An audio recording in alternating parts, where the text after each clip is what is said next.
Didi and JD.com are letting their workers unionize. Chinese ride-hailing company Didi announced on an internal forum last month that it had established a union for its workers, according to a person familiar with the matter. The person said that the group was affiliated with the All China Federation of Trade Unions, a government-backed organization under which all mainland Chinese trade unions must be registered. This week, JD.com also created a union for employees, the e-commerce company said in a Chinese social media post Wednesday. The union, which held its first meeting on Monday, is intended to promote the unified protection of rights and interests, and the collective relief of challenges, according to the company. The move comes as China continues its historic regulatory crackdown on the tech sector, and as pressure mounts on employers to ease up on an infamous 996 working culture. Just days ago, the country's top court issued a lengthy condemnation of the practice of working from 9 a.m. to 9 p.m. 6 days a week, which has become known as 996 and is commonly associated with the tech industry. In a joint statement with the Ministry of Human Resources and Social Security last Thursday, the Supreme People's Court noted that extreme overtime work in some industries has received widespread attention.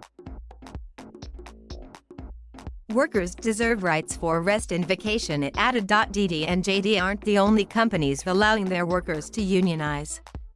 Chinese food delivery giant Meituan also has several local unions, including one for workers in Shanghai. All three companies say they have recently taken strides to better protect their workers. In April, for example, Didi said it set up a new committee to protect the rights and interests of ride-hailing drivers and stabilize employment.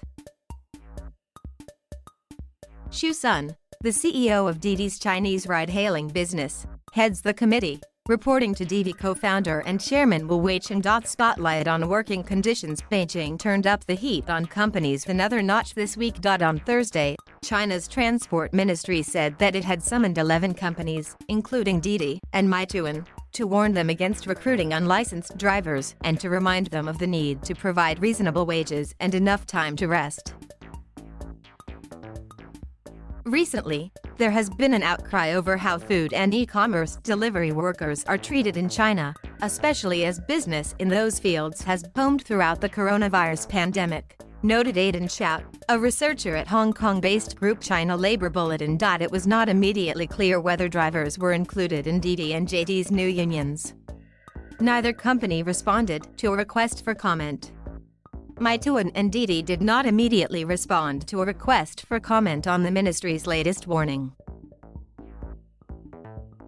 Chow said he believed the creation of the new unions was likely tied to recent actions by Chinese regulators. There are increasingly small-scale protests and labor strikes in these sectors.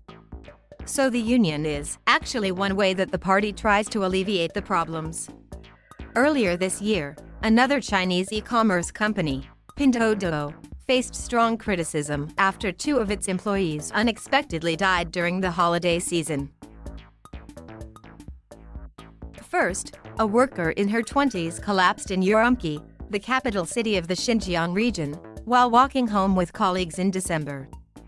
The company confirmed her death, but did not disclose the cause. Then, another worker died in January after jumping from his apartment in Changsha, a city in the southern Hunan province. Pinduoduo said at the time that the man had earlier asked for time off, without giving a reason. Both cases cast attention on the issue of overwork in China and raised questions about how corporate culture should change. Until recently, workers typically banded together more informally, such as in groups on Chinese social networks like WeChat or QQ to discuss labor conditions, according to Chow. But it is very difficult for workers to establish an organization with a clear structure, he added, noting that unions often required significant resources, such as potential funding and volunteers.